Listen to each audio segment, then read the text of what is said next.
there's a joke in the design industry where 95% of the time, if you provide them 3 options, there's going to be one you love and one you hate, and they're always going to pick your least favorite out of the group. So I would rather avoid that. They can pick the concept from the beginning to set me up for success. And then that way they're as excited about what I'm creating as I am. And I'm not wasting time creating 2 other covers that are never going to see the light of day. You're listening to Writer Unblocked, a podcast for aspiring and experienced authors. I'm your host and author coach, Nicole, and on this show, we chat with up-and-coming as well as best-selling authors, literary agents, and publishing professionals to inspire you and keep the vibe high. Today on Writer Unblocked, designer Ashton M. Smith and I really get into all things cover art. She has a background in advertising, graphic design, and photography. And if you ask me, that is a beautiful combo for a cover art designer. Ashton made me think about the subconscious process that is happening when a reader looks at a book cover, and why every author should think deeply about what their cover art is conveying to people. So yeah, we judge them all by the cover. We also talked about the importance of authors articulating feedback during the design process properly and whether or not she recommends they follow genre trends.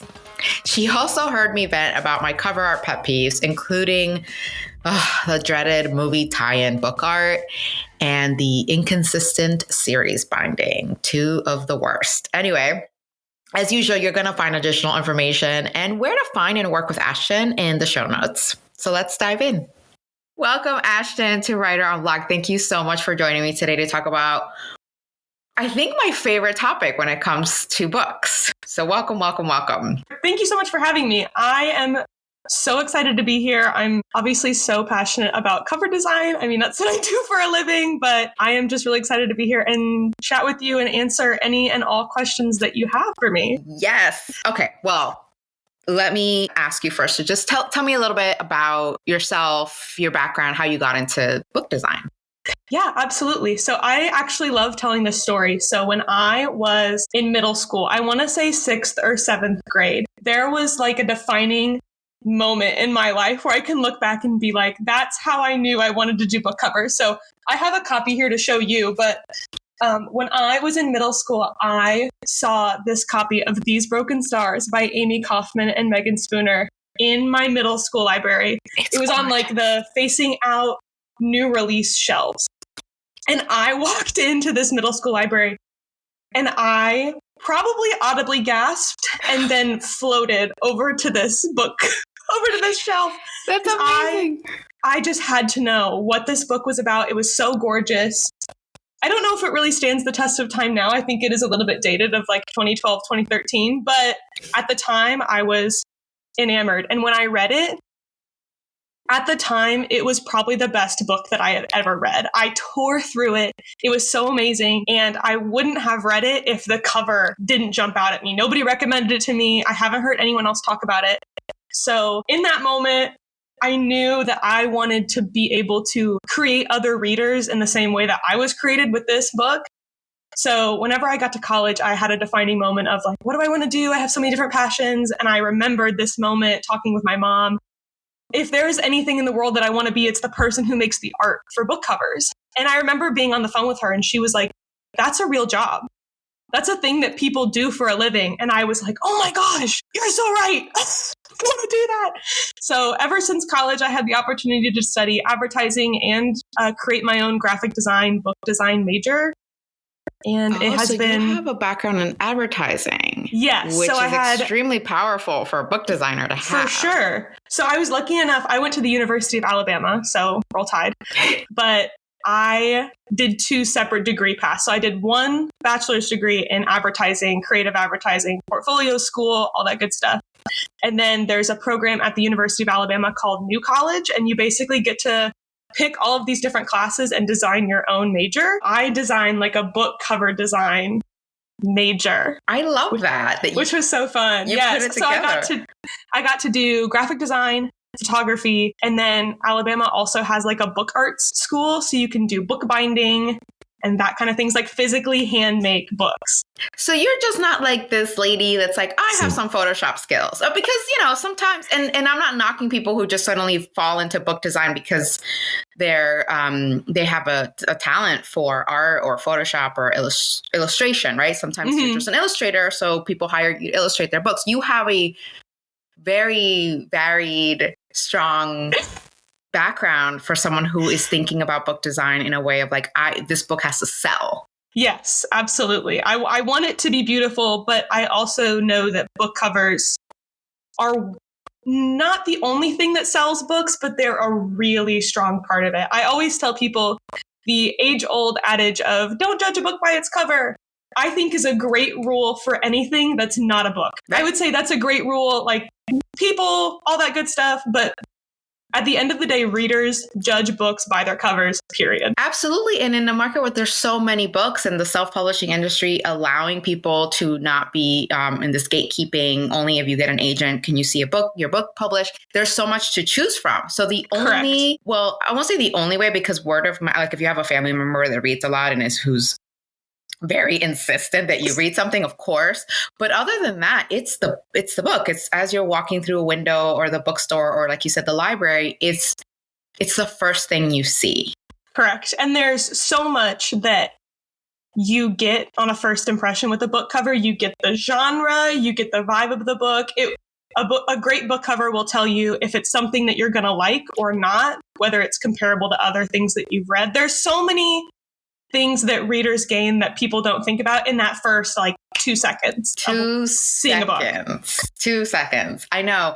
I am always in awe at how some authors sometimes treat the book as this the book cover, as this afterthought. Mm-hmm. And of course, we can also talk about the whole AI situation and DIY and all these things. But tell me a little bit about how you approach the process. Say well, first of all, let me take a step back, because you and I share a passion for indie authors. And I am such a believer in, like I said, I don't like anything that's gatekeepy. I think that if someone has a story to tell, they shouldn't stop at where an agent won't pick me up.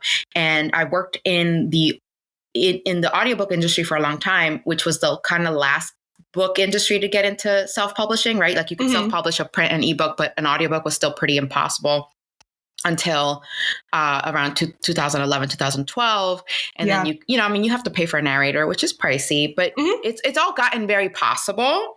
Correct. And so how did you decide, I know how you got into the career, but how did you decide my focus is offering indie authors the same level of beautiful quality than a traditional book? Yeah, absolutely. So out of college, obviously, since I'm so passionate about this, I tried to get into the, traditional big five. It's like, I'm going to be a designer at Penguin. And I applied and I applied and I applied. And especially since I'm not located in New York and I don't really have any interest in moving to New York, they're very much about hybrid or in-person working. So that really just wasn't in the cards for me.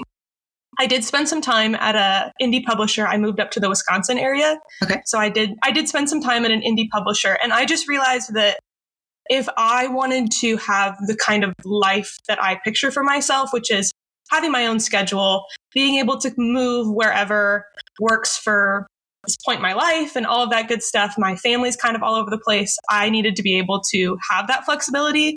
And that comes with being a freelancer and having your own business. And while a lot of publishers do use freelancers, I didn't really have right out of college the portfolio to work as a freelancer for these bigger publishers. So as I started digging more and more into it, I realized that there is so much of a stigma around self-published books, which I argue is 90% because the cover designs aren't where they need to be. And when you walk into a bookstore, if a self-published book and a traditional published book have the same level of quality design and book cover, interior, all that good stuff, you're not going to know if it's traditional or self-published. Or care.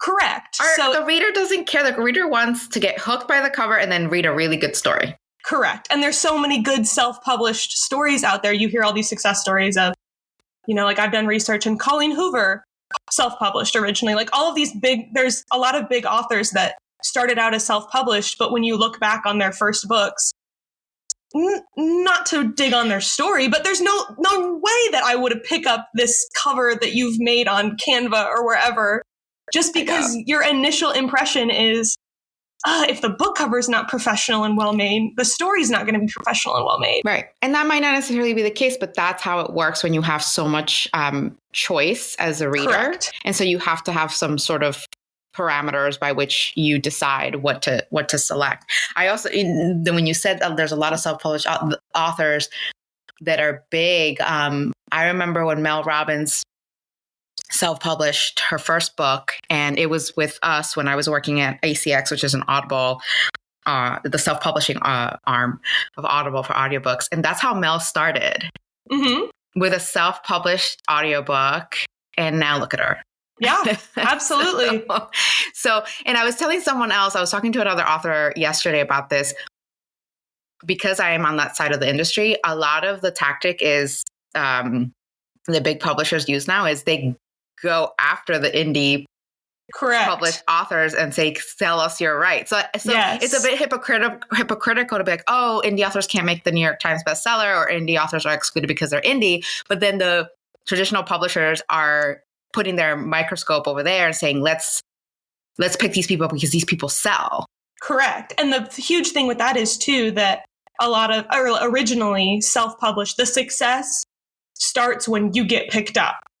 But if you're really passionate about self-publishing and you want to maintain the rights, maintain the creativity, all that good stuff, if you invest in a quality book cover and quality production and all of that, you won't need to get picked up by a traditional publisher. So that's where the gap has closed so much, but there's still so much to go if you want to continue to self-publish and not necessarily get picked up by a traditional publisher, which is the dream for many authors, but it doesn't necessarily have to be the dream since there's so many tools out there. Oh, you're so right. The episode I published yesterday was basically about how varied the goals and dreams of an author are. Some authors answered my question of, how do you consider yourself successful as an author? And some people were like, I don't care if I make money. I need to be traditionally published. Mm-hmm. Absolutely. And some were like, I just want to write the book. I don't even want to. Writing the book is a success, not even publishing it. Yes. And some people say, I want to self-publish. That's what's important to me. I want to have control. And I have the ability to, like you said, hire quality designer, hire quality editor, hire quality formatter. And with the use of social media and all that, I can just run my own publishing empire by myself. Correct. Well, not by yourself. I just named half of the team that you would need. But if you're truly committed and if you have the resources, you can absolutely do it. Correct. Yourself. So, okay. So now tell me about the intake or the process, because I'm really curious. I've directed some cover art myself in my day job, and I've tried so many methodologies like fill out this questionnaire. You have to force people who are not good at giving feedback or asking for what they want. Or I'm sure you've gotten authors who are like, I just like the color blue. So talk to me about, how does the process start? Yes. So typically, it starts at the very beginning with them seeing my work somewhere, whether that's on social media, whatever. They fill out an inquiry form telling me the basic information about their book. So title, synopsis, genre, that stuff. Based on that, I can usually get a vibe of whether it's something I want to work on, whether it's not. My breadth of design is usually pretty wide when it comes to genre, but there are a few things that I would rather not work on. Depends, but I've gotten to the point where I can start being a little pickier. And I do, since I had that experience with seeing a young adult book in a middle school library, young adult and middle grade is like my number one passion. So if you say YA book meant for 13 to 17, I'm on it. Let's do it. So, but once I do that, we get the contract signed, I send them all the paperwork, and I will send them a design intake form, which includes those general questions. Again, I'll include a question that's send me all of the copy that you want on the book. So your author bio, the synopsis, any reviews that you have, that kind of stuff. But a lot of the questions when it comes to the design portion, I'll ask them for comparable titles in their genre. So if their book is like The Hunger Games or like Harry Potter, for example, they'll tell me what is comparable for the story so I can kind of figure out where in the publishing market we want to position them next to. So I don't want it to look like a cute and quirky rom-com if it's like a chick lit women's fiction, more serious, so that kind of thing. Gives me a general idea. I also ask them about covers that exist that they like, that they've been drawn to before, and then also covers that they don't like. I'll ask them if there's anything specific from the story they want featured. So whether it's a landscape, an element from the book, usually with fantasy specifically, it's going to be like weapons or key iconography or stuff like that. So stuff that they want to feature. And then they're kind of free to tell me colors, if they want to go illustrative, photographic, that kind of thing. I let them weigh in on types to help me narrow down. And then once I get all of that information, I will take all that information and do my own research to see what kind of visual themes we'll be working with. So if we're working with a single image with type over top, or if we're working with more of a landscape with an illustrative type incorporated into it. So I'll gather probably anywhere from 15 to 20 covers that kind of fit in the genre and then narrow it down to 6. So I'll have 3 that kind of illustrate one direction we could go in, 3 that illustrate another direction we can go to, send them over with a write-up on what I'm thinking, what we can incorporate from their intake form, and then they get to pick. And then that's when I start designing the book cover. So I'm very passionate that over communication up front sets expectations for me, sets expectations for them, and it minimizes the gap of what I've created and what their expectations are, and that's where disappointment can come in. So once they know where the project's going and I know where the project's going, typically everyone's pretty happy with the first draft. So I agree with that approach, because the more iterations they see along the way, that way you just know the direction wise you're not going to miss the mark, because nothing's worse than taking one intake form and then delivering a final cover and they hate it. Correct. Which happens, right? It does, for sure. And it's very standard in the design industry to provide 2 or 3 options for people to pick from. So there will be if I work with a lot of indie presses or publishing houses, they'll have me provide 2 or 3 first drafts of the cover so that the author can pick. And I'm happy to do that if people want that. I feel like for my own personal process, there's a joke in the design industry where 95% of the time, if you provide them 3 options, there's going to be one you love and one you hate, and they're always going to pick your least favorite out of the group. So I would rather avoid that. They can pick the concept from the beginning to set me up for success. And then that way they're as excited about what I'm creating as I am. And I'm not wasting time creating 2 other covers that are never going to see the light of day. I like that. It's true. I would send 3 concepts and I always know, I hope they don't pick that one, because that's not the one I want to see out there. And sure enough, they're like, I love this one. I'm like, no. But how do you handle an author who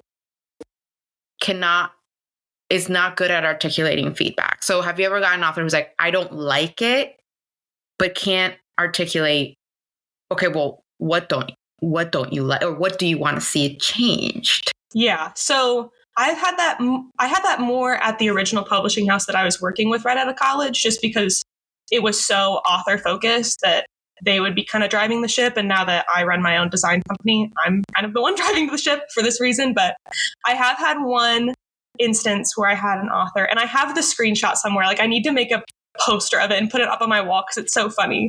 But it was like, Ashton, I do not like this idea for the cover. Thanks. And that was the email. And I just remember sitting at my desk and laughing about it, because what do you expect me to think about that? So I emailed her back and I was like, is it this? Is it this? What do you like? What do you not like? And then it ended up being some small change that she wanted me to make.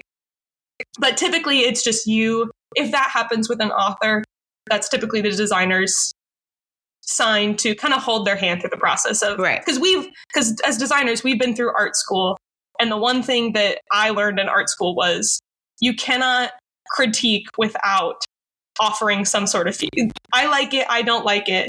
That's not helpful. That's not helping anyone. So you have to give reasons as to why. So walking them through that is super important. It's not helpful. And I agree with you. 9 times out of 10, when you can coach them through the feedback, it's something like, I don't like the font. I'm like, well, I can change the font. Correct. It's so interesting to see a person who just naturally or has been trained to give feedback versus someone who just is saying, I don't like it. Yes. I was thinking about that. I'm redesigning my guest bathroom and I'm working with a designer, and I sent her like 3 pages worth of feedback from her design because I didn't want to be that person that's like, I just don't like it. I was like, it's the wallpaper. I went point by point. I'm like, I don't like the light because it makes it look bland. I don't like the tile because it's too shiny. I don't like the, where you put the toilet because of the door. I maybe, like you said, over communicated to give her a fighting chance at sending me another render that is closer to my vision. And then we're both happy. So authors, if you're listening, don't tell anyone, a designer, your bathroom designer, your contractor, anybody, your editor, I don't like it. Yes. And I will add to that too.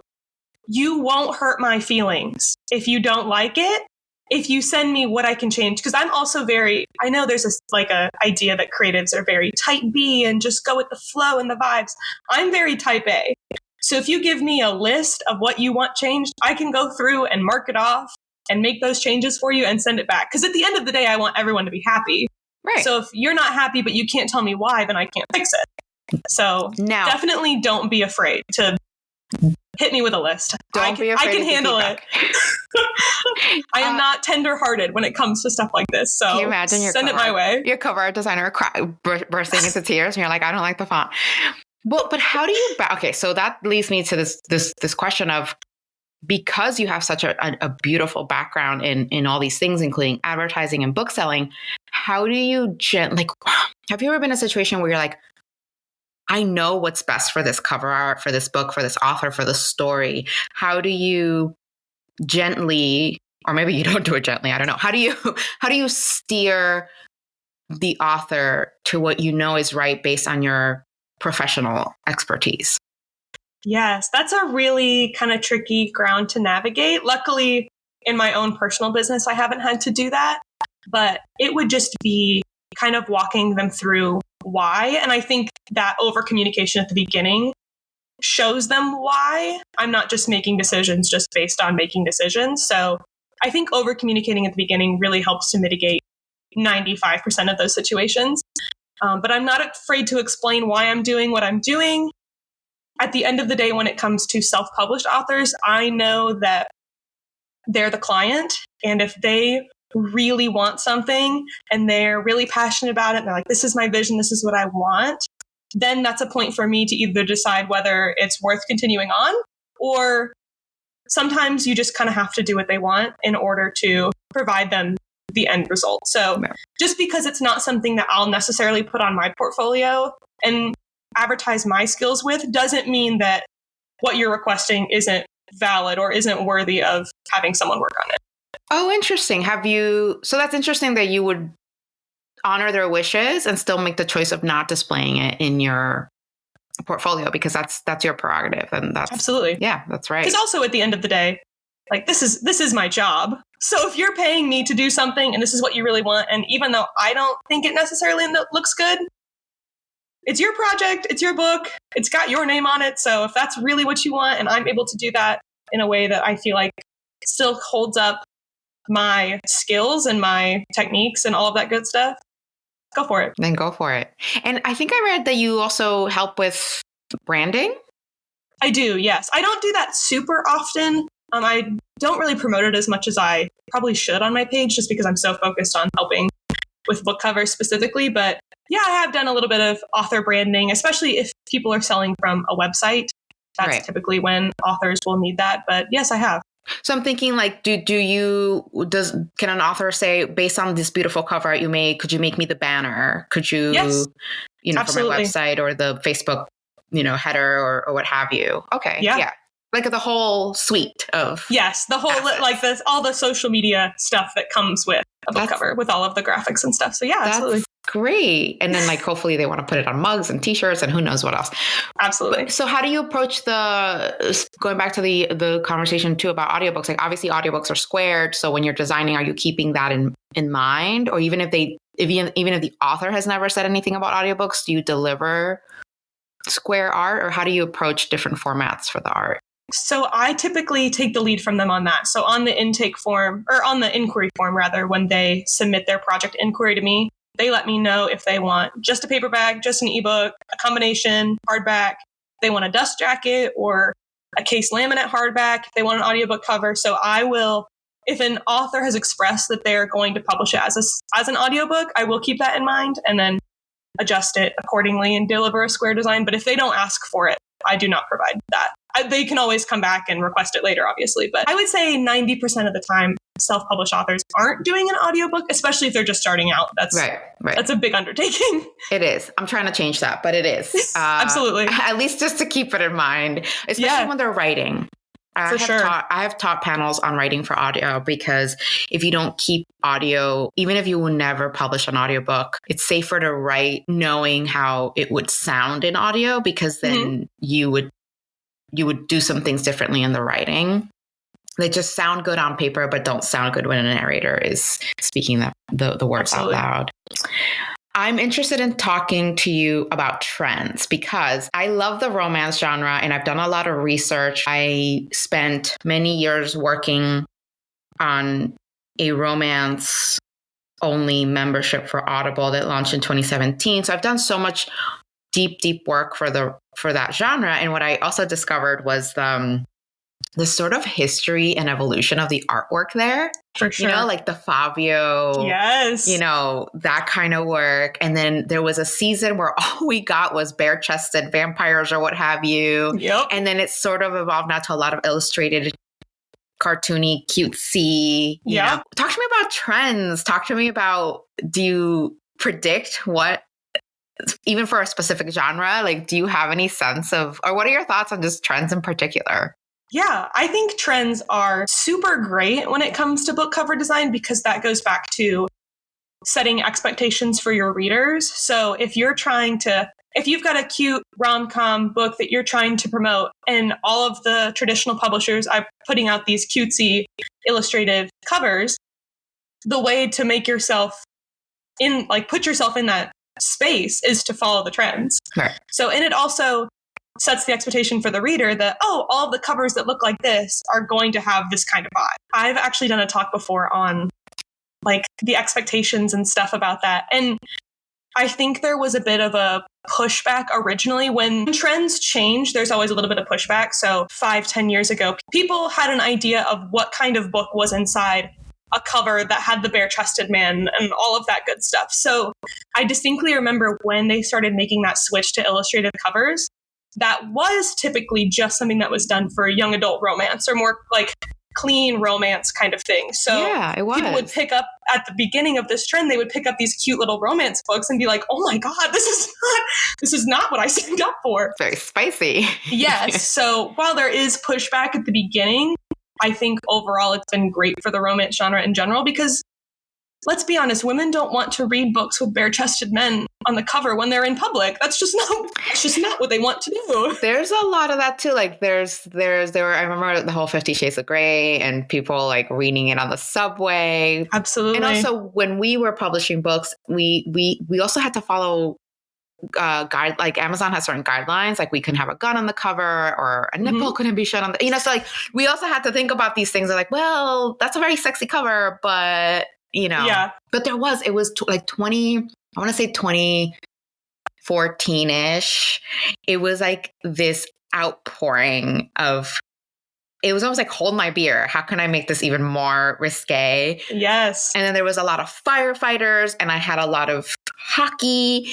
Yep. But all the sports ones, right, are just, you never see the woman on the cover. You just see these bulgy muscles and this guy running, with his hand through his hair. Absolutely. Tortured guy. And oh my Lord. And I actually would have to say it was a little refreshing to when I started getting cutesy illustrated because I just needed a break from bare chest. But then I noticed, or I started paying attention, not that it started happening, but I started paying attention to very intentional, I'm going to have a character on the cover or I'm not going to have the character on the cover. What is the thinking there? Is that authors don't want to tell the reader what the characters look like so the reader can just use their imagination? Like what's it behind a cover that has the main character on it versus scenery or just words? Yeah, I think that comes down to just what kind of image they want to present for their cover. So I would say typically when you have if you have a romance book and it has the characters on the cover, I would typically interpret that as more of a fun, lighthearted, maybe sexy read rather than if it doesn't have characters on the cover and it just has a landscape. That's typically going to lean more towards literary fiction, women's lit, that kind of thing. It's going to be a little bit more serious, thought-provoking, that kind of thing. Not that anything's invalid, but it just communicates a little bit of a shift in tone, and it just really depends on what kind of readers you're looking for. I think as I'm hearing you talk, I think it's a very subconscious decision that a reader makes when looking at a cover. Absolutely. And so if authors are not aware in their cover art process about this psychology, it could steer them in the wrong direction, because ultimately you're trying to sell a book, right? So you have to sort of put a little bit more thought and almost like a data-driven approach to the cover art decisions. You know, sometimes it's just a gray background with handcuffs on the cover. But that's the thing, you know what you're going to get. If you're looking for some spicy erotica, right, or just a spicier book, you see whips, you see ropes, you see handcuffs. Yeah. You're not setting up the reader for disappointment. You're actually, if you're properly communicating, hey, this is what you can expect in here. Correct. And I think that goes also too for any genre that's not romance. But I would say as an author, if you're still on the fence of like, I just don't think that's true, go to a bookstore, pick up a book and see what your first gut reaction is on like what you think is going to be inside. Because 99% of the time you've nailed. If the book cover is good, you in your gut know what it's the vibe and it's going to be about before you even read the synopsis. Yeah. Yeah. And I think what you're making me think is sometimes it's a conscious thing, but I bet there's a lot of subconscious stuff happening. Just like when we walk into a clothing store because we see something in the window. It's all advertising, as you know, like I'm teaching you about advertising.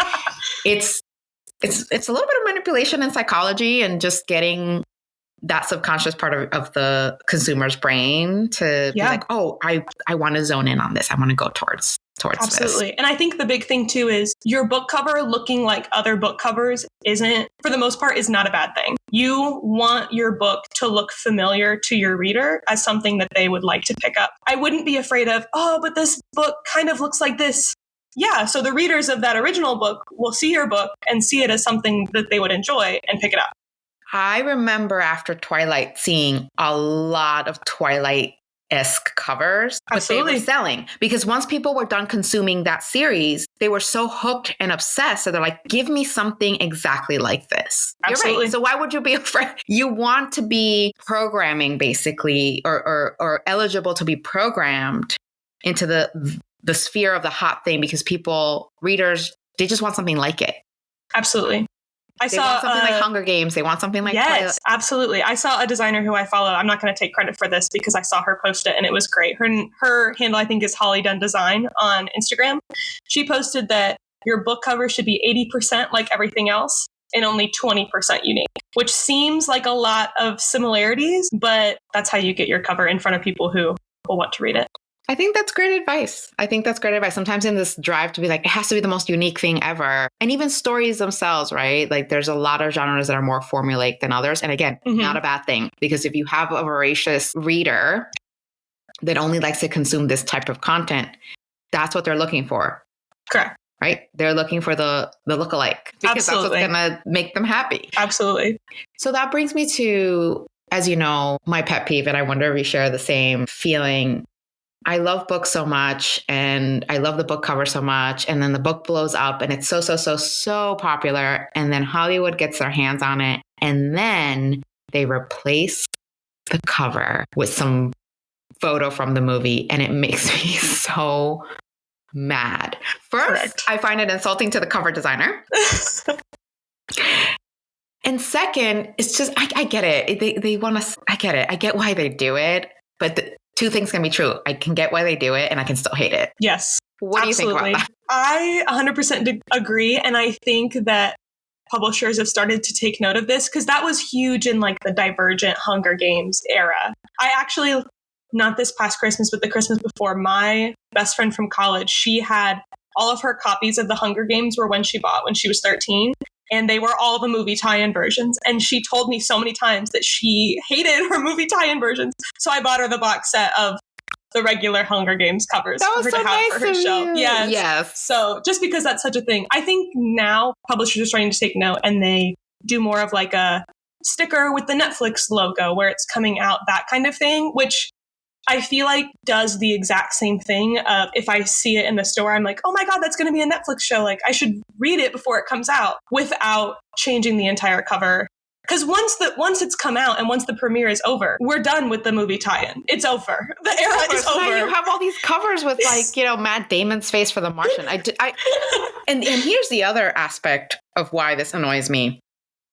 I am sure as a cover designer, the insanity and the beautiful insanity is on TikTok and Instagram of people's masterpiece bookshelves. I mean, I see these videos of people turning a whole room of their home into the most beautiful library. Could you imagine these books with like just a photo? Oh, for sure. Of a still of the movie? Mm-hmm. That is not what makes these bookshelves beautiful. And can we talk about bindings and how people lose their mind if in a series the binding is not cohesive? Mm-hmm. Like this is important, people. Yes. Yes. And I think with the rise of yes, absolutely. And I think with the rise of Bookstagram and Book Talk, publishers see that firsthand and they're like, oh my gosh, we gotta get this in check. The readers are so upset. I don't want a picture of, Julia Roberts in my Eat, Pray, Love cover. I don't want, I appreciate the movie and I can appreciate the movie. Listen, Hollywood, your moment is the movie poster. Correct. That's your moment. That's your book cover. Stay in your lane, create a beautiful movie poster and leave it be. It just feels very egregious to me, but I get it from like their efforts of like pushing the sale and giving Absolutely. The book another bump because now it's a movie or a show. But I encourage people to go back and find the original cover for their bookshelves because I don't like it. Absolutely. Let's see. What other questions did I have? Whether an author works with you or somebody else, what would you tell them as the number one advice when they're approaching the cover art process? Yeah, I think the biggest thing is as an author, if you've written this book, it's your baby, you've created this baby, you don't know what you don't know when it comes to graphic design and market placement, all of that good stuff. Like I appreciate when an author comes to me and they've done all this research and they understand the whole positioning and all that good stuff. That information is so valuable to me. But at the end of the day, you've selected your cover artist for their talent and for their skill. And if you kind of try to not over communicate, but put them in a box before they even give you a chance to give you ideas and that kind of stuff, you're limiting the amount that they can also put their magic touch on it and maybe surprise you with something you had no idea you even wanted. But once you see it, you're like, oh my gosh, this is perfect. This is amazing. I would say be very picky when it comes to who you choose. But once you choose, let them put their magic on it. Kind of give them the reins. So it's very collaborative. And I think that comes from a place of, I want it to be perfect. And we can totally appreciate that. But as cover designers specifically, we're already so passionate about reading and the fact that you've written a book. And we're so happy that you've trusted your baby with us, that we are going to create our own baby in return that hopefully exceeds expectations. That's great advice. And by the way, I saw you're fully booked for January, which is amazing. I'll put this in the show notes, but where can people find you if they are interested in seeing your work and possibly working with you? Yeah, absolutely. So the two main places are going to be on Instagram. I'm at Ashton M Smith Designs. And then on my website, www.ashtonmsmithdesigns.com. So I have my full portfolio over there if you don't want to scroll through the videos of all my stuff. But I also post things like social media marketing tips, book cover tips. I post a little bit of Bookstagram content. So if you want to get more of a vibe, definitely go over to Instagram. But if you just want to see the work, submit an inquiry. The website is going to be the best place to do that. That's great. Do you know what I love more than a beautiful cover? What's that? A cover reveal. I also eat them up. So there have been instances where I'll comment, like someone will be like, I'm indie publishing my book. And so I'll comment and be like, oh my God, I love your stuff. Like, I would love to work with you. And they'll be like, oh, like I already have a cover designer. Don't care. Can't wait to see it. Sounds great. I will be here to see your cover reveal because I am so curious and I love that. It doesn't matter if you're working with me or not. I want to see it. I want to see the countdown to it. Yes. I want to be, I love when they put the little shadow and they're like, yes, in 3 days you will get to see the cover. I do the gasp. I do the, oh my gosh, so authors, if you're listening, please continue doing cover reveals. I really appreciate them. Yes. And it's just another way to build. I think you also had a post about you can absolutely promote your book before you have a cover, right? It's like, these are some of the tactics, like you can absolutely talk about and build hype. And a cover reveal is definitely a way to build the hype around it without having the visuals yet. Absolutely. And I'm also super passionate about social media marketing for indie publishers. I know that's a whole separate topic, so I won't really get into it. But my plan is to post more and more content about marketing your book, both before and after it's written and getting published. So Instagram is definitely the place for that. That's kind of one of my big goals for 2025 is you don't have to wait until the book is even finished to start marketing your book. That's the key to success, is start as early as possible marketing your book and putting yourself out there. I'm going to be paying attention to your feed for that because I think that's really valuable. Well, speaking of goals, my last question that I love to ask everybody is, what do you want to be true 12 months from now? Oh, that's such a good question. So much. I have so many things I want to do. And I call my mom all the time. She's my biggest cheerleader, like my number one coworker. I call her whenever I have an idea or whatever. And I always tell her I have so many ideas and there's just not enough hours in the day. And she's always like, that's such a good thing to have. That's an amazing problem to have. But I would love to both grow my book cover design business and just having indie authors who are so excited to work with me and me with them. I also have a big goal of working with a big 5 publisher at some point this year. So hopefully a book cover of mine will be on a Barnes & Noble table at some point. That's like a huge dream of mine to walk in. Because as a designer, the biggest thing I always tell people, the most valuable moment in the design process is being able to see your design and go, I made that. The I made that moment is like why I do what I do. That's what I'm here. That's what I'm on this earth to do, is have that I made that moment. But I also would love to be able to just keep giving advice to indie authors and help them not only find success when it comes to a book cover, but also build the foundation when it comes to social media and their marketing plan in order for the book cover, rather than carry their marketing plan, to be the cherry on top. So keep growing that foundation for indie authors. So that way, when they do have a great book cover, the success goes up exponentially. I love that. And I can't wait. To have you have that moment of walking into the bookstore and looking at, I know the table you're talking about, right? Like, absolutely. And pointing to it and be like, I did that. Yes. That's like seeing my book cover in whatever Barnes & Noble you walk into. Because I love working with indie authors. Don't get me wrong. That's super exciting. But you're not going to walk into every bookstore and see it. So being able to just walk in a store and someone's, looking at the book being like, oh, I think I want to read that, and be like, I made that. I made that. Oh, hope you like the cover, because that was me. I did that. I love this for you, and we're manifesting that over the next 12 months. So I'm very, very excited for you. And I just really appreciate you coming on. I want our listeners to follow you. I think you're so generous with your time, and obviously expanding your channel to also give tips about marketing beyond just the cover design. And so I'm really, really excited to see what happens. And I hope, not for January because you're booked, but I hope people reach out and start really investing in their book covers. I think that's super, super important. And indie does not mean you do it by yourself. Correct. Absolutely.